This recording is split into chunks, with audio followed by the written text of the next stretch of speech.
Hello दोस्तों, कैसे हैं सब। मैं हिमांशु स्वागत करता हूं आप सबका आपके अपने चैनल कॉमिक वर्ल्ड पर। तो चलिए दोस्तों, शुरू करते हैं डायमंड कॉमिक्स में राका सीरीज की अगली कॉमिक्स, चाचा चौधरी और राका का तूफान। शहर के बाहर पत्थर तोड़ने का काम चल रहा था। सतिया, जल्दी हाथ चला, शाम होने तक अगर यह चट्टान नहीं टूटी तो ठेकेदार पैसे नहीं देगा। तभी घीसू बचो, थम, ओ। पास के हाईवे पर, चाचा जी, भोजन का वक्त हो गया है। बस साबू, घर पहुंचकर हम पराठे और दही खाएंगे। बचाओ! किसकी पुकार? साबू आओ, बचाओ! उसे बचाना है। धीरज रखो, तुम्हें कुछ नहीं होगा। साबू अपनी मांसपेशियों की ताकत जुटाता है और दोस्त जाओ। आपने मेरी जान बचाई, मैं हमेशा एहसानमंद रहूंगा। अपनी खरोचों पर हल्दी लगाओ और गर्म दूध पियो। चाचा जी, मुझे अपने घर से धुआं उठता दिखाई दे रहा है। इसका मतलब तुम्हारी चाची तंदूर में खाना पका रही है। कुछ दूर पर शहर के संकरे बाजार में एक कार आकर पुराने मकान के आगे खड़ी हुई। गज्जू, ये किस डबल रोटी को पकड़ लाए? नमाका सिंह, ये जापान के ऑटो बुका हैं। तुमने चाचा चौधरी को जमीन चटाने के लिए मदद मांगी थी ना। ऑटो बुका उपयुक्त आदमी है। जब राका जैसा डाकू चाचा चौधरी के सामने न टिक सका तो ये जापानी कद्दू उसका क्या बिगाड़ सकेगा? वह घंटी क्यों बजा रहा है? ऑटो बुका बोलते नहीं, वह घंटी बजाकर विचारों का आदान प्रदान करते हैं। घंटी बजाकर उन्होंने पूछा, राका क्या भला है? राका एक खूंखार डाकू था। उस पर गजब ये कि उसने वैदराज चक्रमाचार्य का अद्भुत अर्क पी रखा था, जिसके कारण वो मर नहीं सकता था। राका जिधर भी जाता वहां त्राही त्राही मच जाती। लोग दहशत से इधर उधर भागते। चाचा चौधरी और साबू ने निर्दयी डाकू को ललकारा और लड़ाई हुई। जापानी मेहमान पूछ रहे हैं, लड़ाई का परिणाम क्या रहा? साबू राका को जान से मार तो नहीं सकता था, लेकिन उसने उसे आसमान के बवंडर में फेंक दिया।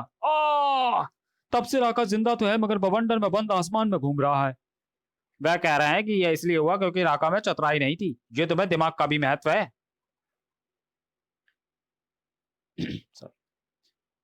लो, तुम्हारा मेहमान तुम्हें एक मिनी टीवी दे रहा है। जापान इलेक्ट्रॉनिक्स चीजों के लिए मशहूर है।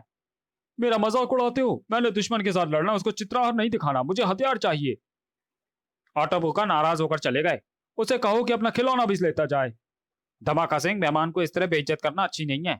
अच्छा नहीं, उसे वापस ले आओ। देखिए, मेरा मतलब आपकी तौहीन करना नहीं था। आइए अंदर चलिए। ऑटो बुका टीवी रिमोट कंट्रोल का बटन दबाता है। देखा जापान की इलेक्ट्रॉनिक्स इंडस्ट्री का कमाल। वह टीवी दरअसल एक पावरफुल बम था। मुझे माफ कर दीजिए, मैंने आपकी क्षमता पर शक किया। मुझे ऐसे ही हथियार की जरूरत थी। वह एक दूसरा मिनी टीवी तुम्हें दे रहे हैं, जाकर उसे चाचा चौधरी को बतौर तोहफा दे दो। सचमुच ऑटो बुका की बुद्धि की दाद देनी चाहिए। उम्मीद है चाचा चौधरी घर पर ही मिलेगा। धमाका सिंह, तुम यहाँ कैसे? क्या कोई नई जालसाजी चलना का इरादा है? साबू, तुम्हारा दिमाग हमेशा बुरा ही सोचता है। मैं ये जापानी टीवी सेट देने आया हूँ। चौधरी, मैं आपके लिए मनोरंजन का साधन जुटा लाया हूँ। ये कलर मिनी टीवी लीजिए, इसका रिमोट कंट्रोल। इससे दूर बैठे ही इच्छा अनुसार टीवी चलाया जा सकता है। यह सेट मेरी तरफ से आपको तोहफा है। अब आप घर में बोर नहीं होंगे।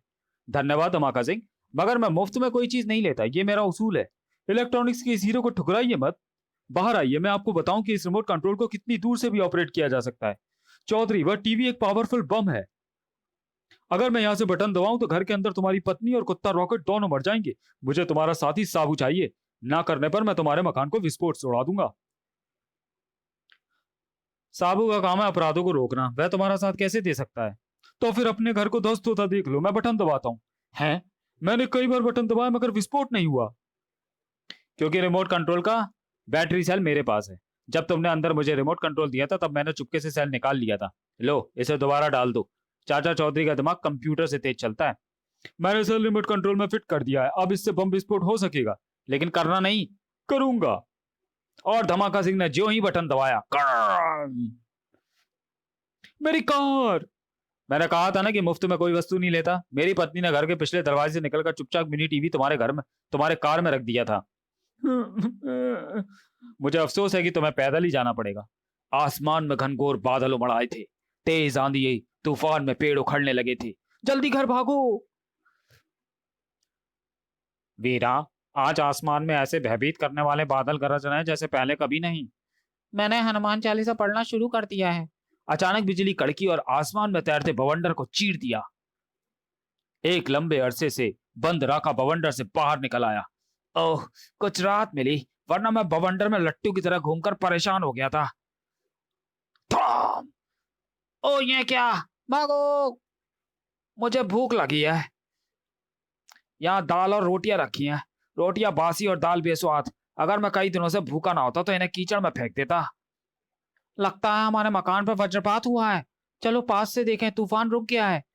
एक डरावना आदमी हमारा खाना चाट कर रहा है। क्या यह खाना तुमने पकाया है? हाँ। इतना घटिया, यह भुगतो इसकी सजा। धड़ काक।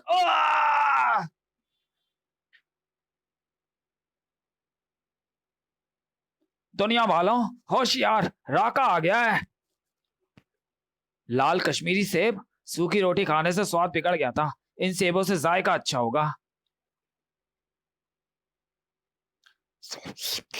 मीठे हैं।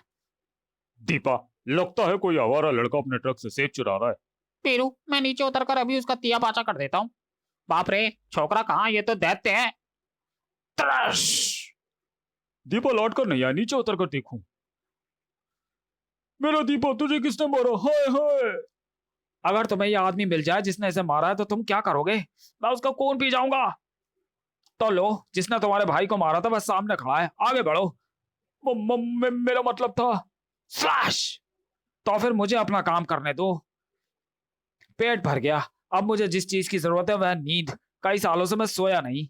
एक पेड़ की घनी छाया देखकर राका सो गया। पास ही मैदान में क्रिकेट मैच जारी था। बैट्समैन को सेंचुरी बनाने में सिर्फ 6 रनों की जरूरत है। कुछ 99 के स्कोर पर आउट होते देखे गए हैं। स्टार्क, छक्का, उसकी सेंचुरी पूरी हो गई। टॉप। इधर हमारी गेंद आई है। ये तो नहीं, यही है, मुझे दो। लो काक। राका ने गेंद को मुट्ठी में बंद करके भींच दिया। उसने हमारी गेंद के छोटे छोटे टुकड़े कर दिए। उसकी ये बेहूदगी। तुम लोगों ने मेरी प्रिय नींद में दखल डाला, तो मैं इसकी सजा भुगतनी होगी। खटाक, भागो, आओ त्राश, भागो, मार डाला, बचो। साबू, ये शोरगुल कैसा? क्यों भाई, तुम्हारी जिस्म खून? क्या दंगा फसाद हो गया? उससे बदतर कत्लेआम। एक विशाल दाढ़ी वाला आदमी क्रिकेट ग्राउंड में सबको काट फाट रहा है। विशाल दाढ़ी वाला कौन हो सकता है? राका? उसको हमने ऐसी जगह फेंका था जहां से निकलना मुश्किल है, लेकिन असंभव नहीं। जो कत्लेआम हो रहा है उसे रोका जाना जरूरी है। साबू गाओ। यह वही है। तुम आ गए। तुमसे मैंने पुराना हिसाब चुकाना है। तुम्हारे शरीर का खून पीने के लिए मेरी तलवार लपलपा रही है। राका, अभी वक्त है। तुम अपने आप को पुलिस के हवाले कर दो। मैं तुम्हारे जुर्म माफ करवाने के लिए सिफारिश करूंगा। मैडक, मेरा जवाब ये है। फटाक। ओह, बदतमीज, मुझे तुम्हारी टांग तोड़नी होगी। उससे पहले मैं तुम्हें काटकर डिनर के लिए सलाद बना दूंगा। स्लैश। साबू हटकर वार कतरा गया और पलटकर दाया पैर राका की ठुड्डी पर जमा दिया। आओ, थक। तुम्हें उठाकर पिंजरे में डालना होगा। तभी पीछे से एक गैस के फव्वारे ने साबू के चेहरे को लपेट लिया। रुको, ये क्या करते हो? लगता है तुम उसके साथ ही हो। धन्यवाद, तुम्हारी शक्ल पहचानी हुई लगती है। मैं जोलन हूं राका। कुछ साल पहले मेरे रासायनिक कारखाने के लिए तुम बंधुआ मजदूर सप्लाई करते थे। तब तुम्हारा आकार आम आदमी जितना था। ये दोनों बेहोश हो गए हैं। बेहोशी की हालत में ही मैं दुश्मन को मार डालता हूं। नहीं रुको, उनके जिंदा रहने में फायदा है। यह दोनों मेरे कारखाने, जो कि समुद्र में दूर एक टापू बोसाई पर है, में काम करेंगे। उससे मुझे क्या लाभ होगा? बात, आज से तुम मेरे पार्टनर। मेरे कारखाने में बेहोश करने वाली गैस बड़े पैमाने पर बनाई जा रही है। हम वह गैस शहर में फैलाकर उसके वासियों को बेहोश करेंगे और उन्हें लूट लेंगे। इस तरह एक एक करके हम सारे शहरों की दौलत हड़प लेंगे। तो चलिए दोस्तों, वीडियो को यहीं समाप्त करते हैं और मिलते हैं चाचा चौधरी और राका के तूफान के अगले भाग, यानी दूसरे भाग में, अगले वीडियो में। तब तक के लिए धन्यवाद।